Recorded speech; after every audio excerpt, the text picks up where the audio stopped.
Hello there everyone, welcome to another World of Tanks console video with me, Wombo Leader, and I've got a game for you from the brand new map that came in on the most recent update on October the 1st. Of course, Widepark has returned to the game.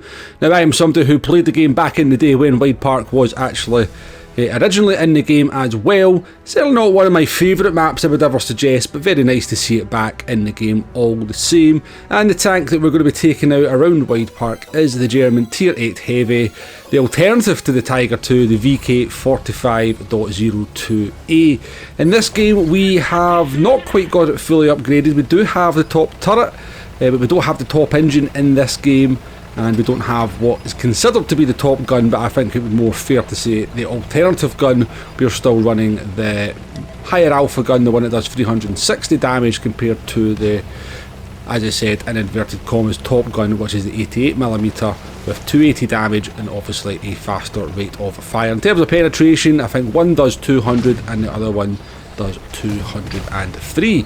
So this is my very first game of the new patch. This was at the time when, often in case you were starting the game with your tank on fire. Thankfully in this one our tank is at full health and not burning at the back. And very first game of the new update we happen to get into the new map as well. So I was going to try and support that King Tiger there, shooting through the arch. But I decided I'll come up to this position here because I remember back in the day that this was a pretty good position for putting some rounds into tanks that try to kind of pop over the ridge and spot your tank on the other side. The map of Widepark very much defined by this railway track on a raised embankment that sort of splits down the map and keeps both teams from just YOLOing into each other.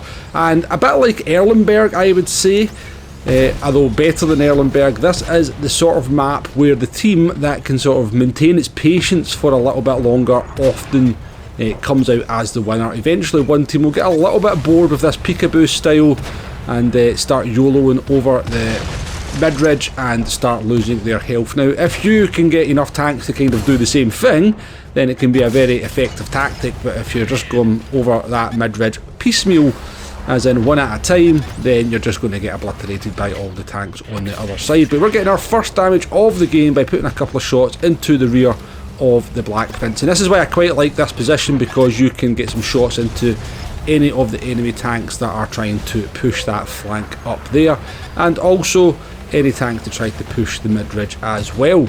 And we've got some tanks trying to push the other side of the mid-ridge, and you can see just how quickly they are removed from the game. But a fairly close battle of World of Tanks here so far. We've got a little auto aim shot there into the Astron Rex, which is pretty nice, and we've got a, I believe that's a Japanese or Chinese tank destroyer. I think it's the Japanese one, isn't it? They've made the mistake of ending up in that position. Now we do have 8 degrees of gun depression here in the VK. We're a pretty tall tank. We're going to get a couple of shots into the tank destroyer there. Are we going to get a third one into them? Are we going to get the kill shot?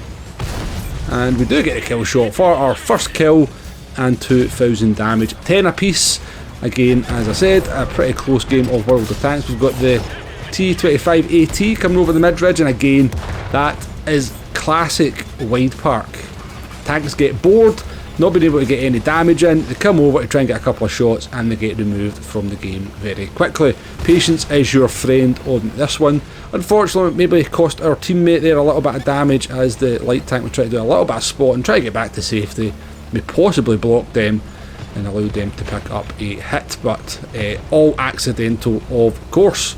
9 versus 8 now. We've got a KV4 and we've got an AMX-65T. This looked like the opportunity to start pushing over the mid-ridge. We take out the AMX-65T. Of course, KV4 armour does what KV4 armour does and bounces a shot into the side. I think it does have 150mm of armour, so if it's relatively well angled, 200mm of pen is going to struggle. We're going to come round the corner here. We do get the kill shot on the KV. We've got a Pantera. We have 29 hit points here. Our armour actually working quite well as well, managing to block a few shots. We get our 4th kill of the game, putting the kill shot into the Pantera there. It's 7 versus 5 now.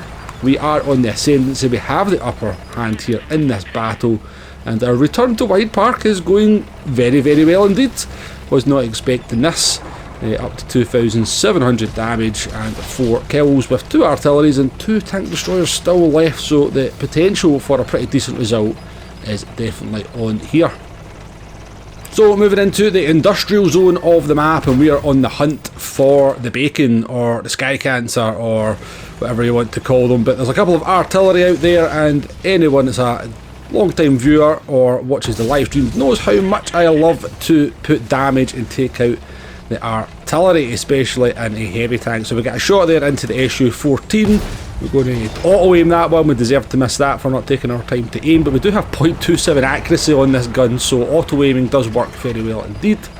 But we're going to ignore the SU now. Our teammates should be able to take out that artillery, as there is a full health Sturm Panzer up here and another full health artillery as well, so we're looking to see if we can get that damage.